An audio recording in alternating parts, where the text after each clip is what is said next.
is Shamsa. I'm the Somali Bilingual Liaison here at the district. I work with families and supporting anything they need help with school. Hi, my name is Aida Juarez Valerio, and I'm the Family and Community Partnerships Coordinator for David Douglas School District. Hi, my name is Becca Rich. I am the Secretary of Curriculum and Instruction, and I've been here at the David Douglas School District for less than a year. I'm Darcy Powers. I'm the HR Manager for the David Douglas School District, and I've been with the district for 23 years.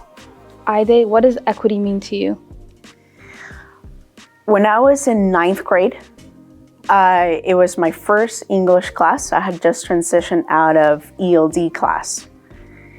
And the school and my English teacher, they worked something to to assign a bilingual instructional assistant to my class, to that specific class, to support me and a friend of mine in writing assignments and to ensure that we were comprehending the reading. And to me, that is equity, providing the tools for every student to be successful, no matter who they are, no matter what their background is, and no matter who their parents are. Shamsa, what does a race-affirming school environment look like to you in a work environment? A race-affirming school looks like to me where students can feel at home, where they can speak about difficult conversations about their race, about their culture, where they don't feel like they're not being represented or heard. So, for example, coming into this district and working with families, it's been a lot of conversations about,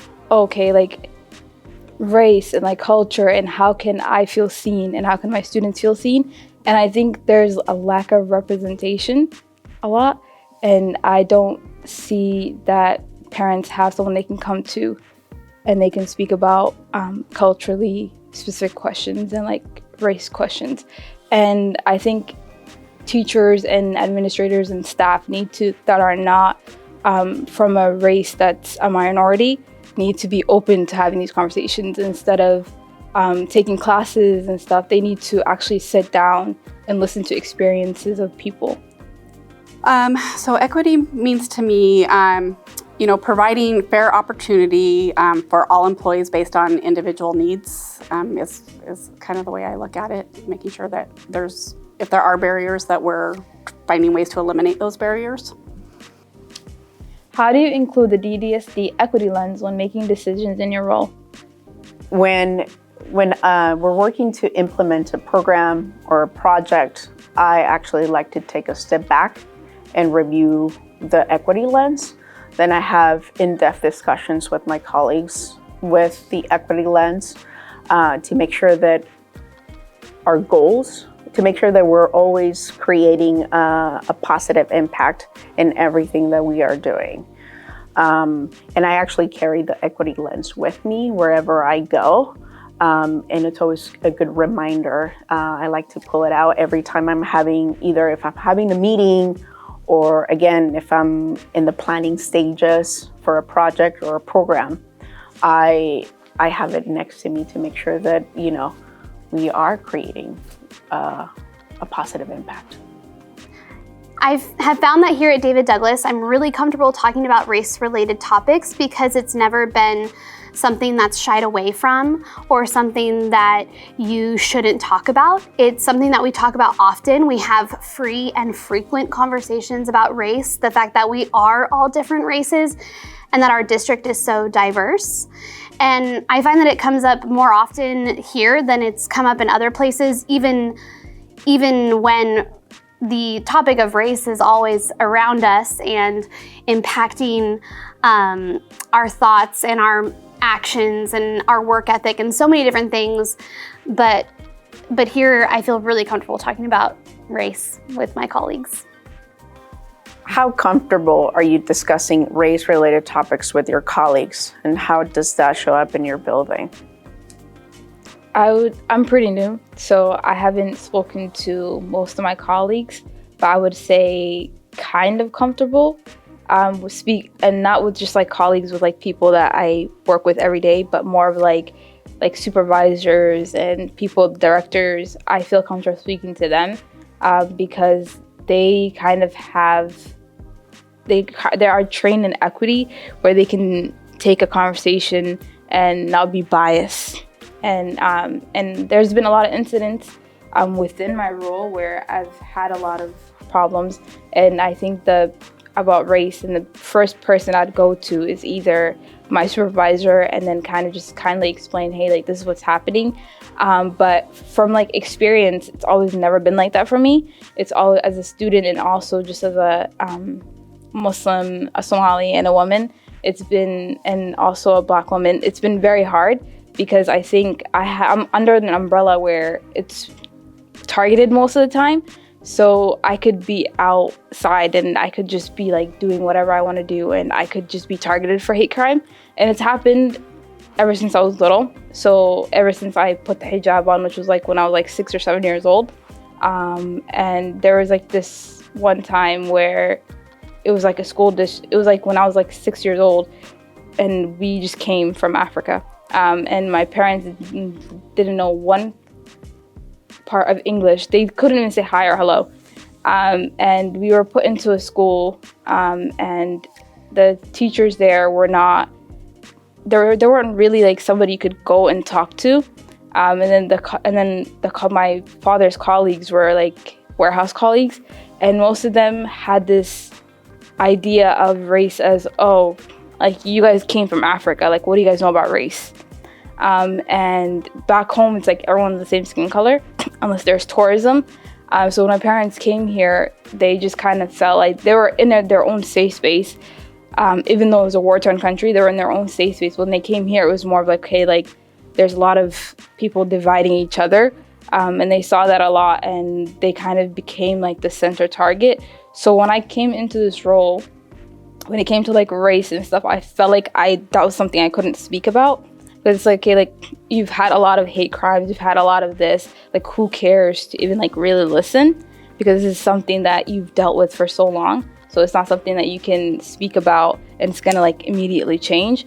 And I think the hard part of like having conversations is when you kind of get the same answers, or it's like, oh, like I know how you're like I can't imagine how you're feeling, but it's like you can't even imagine how the person's feeling, because it takes X amount of years to go through this experience and kind of be in like, it's not like something you can wake up and like just be done with. Race is something that's going to be with you, and the problems with it are going to come along.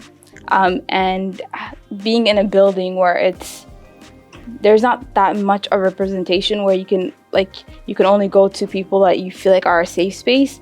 And for me, safe space for me means like representation. So people that kind of like look like me, or like kind of have the same background, immigrant, first generation, kind of like looking up to them and kind of be like, okay, hey, I'm just gonna go to the people that understand race and not go to someone that you have to explain what race is all over again.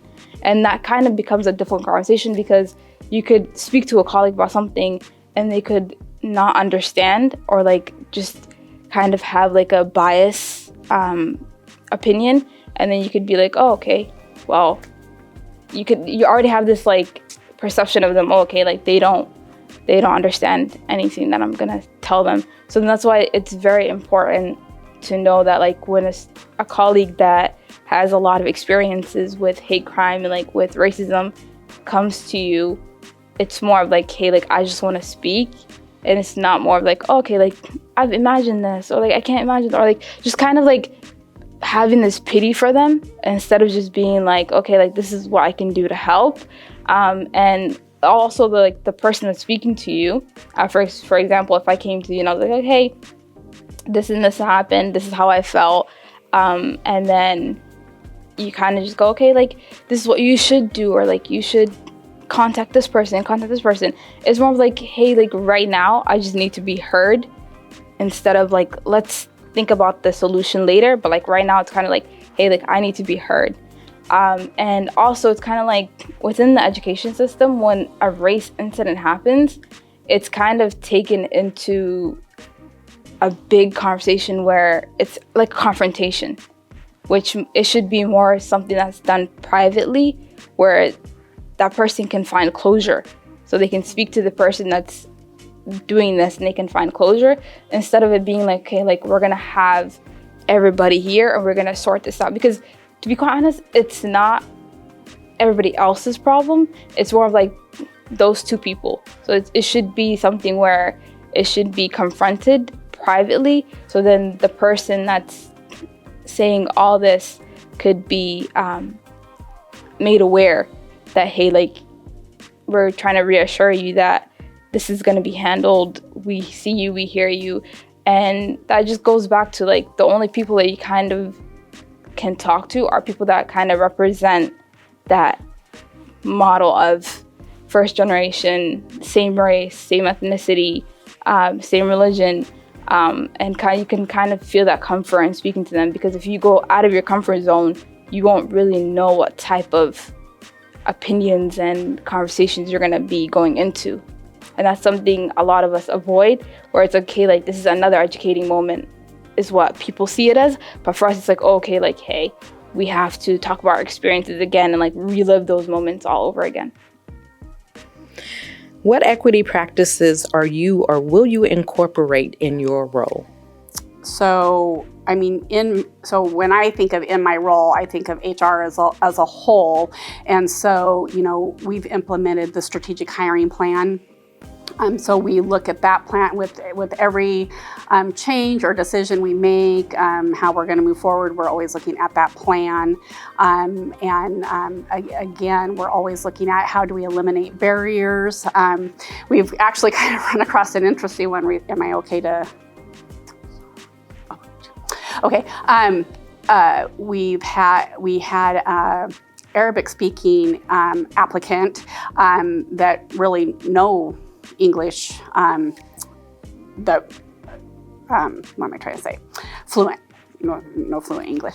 And, you know, Tiara was kind of struggling, and she's like, I'm not sure what to do. And so, you know, we brought Kel into it, and she really helped, and they were able to get us an interpreter. And then we thought that we'd only need it for the testing, and then it came to find out that really there is no English skills. She's going to school and learning, but right now there are none. And so, you know, just working as a team to figure out how we make a successful integration for this new employee into the building that she would be attending. And so, you know, Tiara and myself, we met with our new para-mentor team, and, you know, we came up with some really good ideas and strategies. And so it's been really kind of neat to see that, you know, somebody that maybe even 5 years ago we wouldn't even looked at as an employee, that, you know, now this person is employed and we have a path going forward. So I feel really fortunate to be connected to the colleagues in my building. I've had the opportunity to build some really strong working relationships with people in our building in the short time that I've been here. I have felt seen and heard, and that my opinion matters. And also when there's been times where I've needed correction or to be redirected in something because I am new to my position, I have felt that's been done with kindness, and that's been really wonderful. And I really love how diverse my working environment is. Living in Oregon City, where my kids go, there is a lack of diversity, to be sure, and it does look a lot different than where I grew up, just outside of Tacoma, Washington. So being here has been really wonderful as far as having a diverse environment and being able to connect on a professional and personal level with people of all different backgrounds and races. How fairly do adults in your building treat people from different races? I think equitable school-family collaboration is a journey, just like equity. In fact, family engagement and equity go hand in hand. So our society is constantly changing, and adults, we must learn and adapt to the changes in our societies. I think that the adults, the educators in our schools do treat people from other races fairly, but I think there's a lot of work to be done. I think that every adult in our schools, in every single school, not just in David Douglas, but across schools, across school districts, we must work to build authentic, trusting relationships with every family. So I do believe that every staff or every adult in David Douglas has the ability and the power to create or to build a welcoming space for every student and family, no matter who they are. But we have a long way to go. We have a long way to go.